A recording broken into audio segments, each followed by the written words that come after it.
நாங்கள் தான்ப்பா தற்குறி. என்னது நாங்கள் தற்குறி, நாங்கள் படிக்கலை, எங்களுக்கு எழுத படிக்க தெரியாது, குருட்டுத்தனமாக யாரை நம்புகிறோம். சார் தான் பெரிய புடுங்கில்ல, நீங்கள் தான் படித்து புடுங்கி கிழிச்சிருக்கீங்கள. ஐஐடி என்ஐடி அப்படின்னு சொல்லிட்டு படித்து கிழிச்சிருக்கல. ஏண்டா பரதேசி, அவ்வளோ படிச்சுட்டு என்ன மயிருக்கு நீ தற்கொலைகளை பற்றியே பேசிக்கிட்டு இருக்க? நீ எதுக்கு பேசுகிற? அதுக்கு பதில் சொல்லு. அதாவது இவனோட வீடியோ எடுத்து பார்த்தீங்கன்னா மக்களே, எல்லா வீடியோஸ்லேயுமே இந்த அண்டர் கேட்டகரி பீப்புள் இருப்பாங்க. அந்த அண்டர் சிவிலைஸ்டாக இருக்கலாம், அப்படி இல்லைன்னா பார்த்தீங்கன்னா அன்எஜுகேட்டடாக இருக்கலாம், அப்படி இல்லைன்னா அவங்களோட வாழ்வாதாரத்துக்கு என்ன வழி பண்ணுறதுன்னு தெரியாமல் சில பேர் இருப்பாங்க.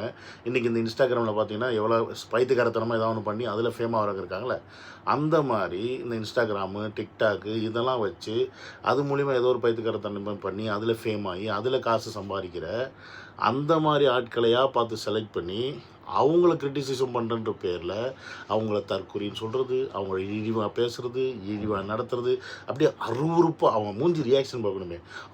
தெரியுமா அவங்க அப்படியே அப்படி அவ்வளோ பெரிய அந்த இந்த மாதிரிலாம் இருக்காங்க அப்படின்ற மாதிரி. அஜக்காடா நீ? ஏன்டா அஜக்கா? அவ்வளோ கேவலமாக அவங்கள பேசுவோம். உதாரணத்துக்கு சொல்லணும்னா இந்த திவ்யா கள்ளச்சி, மீரா முத்துன், அப்புறம் இன்னும் காத்துக்கருப்பு கலை, இந்த மாதிரி ஏகப்பட்ட பேரை இவன் லிஸ்ட்டில் போய் பார்த்தீங்கன்னா இவன் வீடியோஸ் ஃபுல்லாகவே அப்படி தான் இருக்கும். சாருக்கு நினப்பு இவர் வந்து அப்படியே அப்பா டக்கர் அப்படியே வானத்துலேருந்து குதிச்சுட்டு வந்துட்டார். ஏன்னா நாயே, நீ தான் படிச்சிருக்கில்ல, அப்போ படித்ததுக்கு ஏற்ற மாதிரி யூடியூப்பில் ஏதாவது ஒன்று டீசெண்டாக ஒரு வீடியோ போட்டு போக வேண்டியதை பார்க்க வேண்டியதானே.